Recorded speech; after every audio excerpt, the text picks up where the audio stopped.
Hello, today we will guide you through how to create a report in Qualtrics. To begin, open your survey in Qualtrics and make sure you are on the Edit Survey page.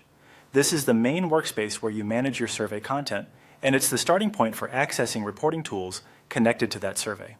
If you have multiple projects in Qualtrics, it's a good idea to quickly confirm that you're in the correct survey before moving forward.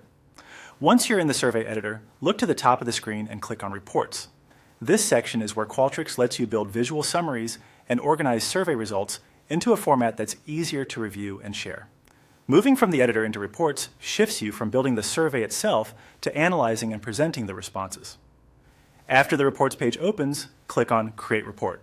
This option starts the process of making a brand new report for your survey data. If this is your first time using reports in Qualtrics, don't worry. The setup is straightforward and the platform will guide you through the next stages. Next, click on New Report. This tells Qualtrics that you want to create a fresh report rather than modify an existing one.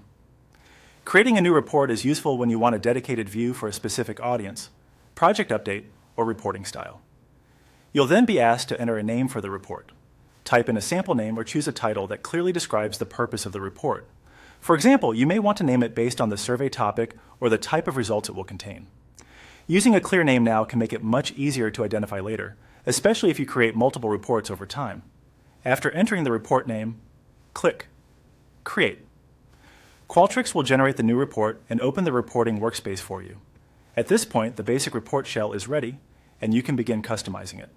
From here, follow the on-screen procedure to add content to the report.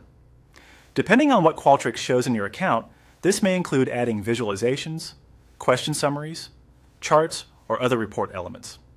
Take your time reviewing the available options so you can build a report that matches your goals. As you add items, focus on keeping the report organized and easy to read. That's it. You've now created a report in Qualtrics and are ready to start building it out with the information you want to present.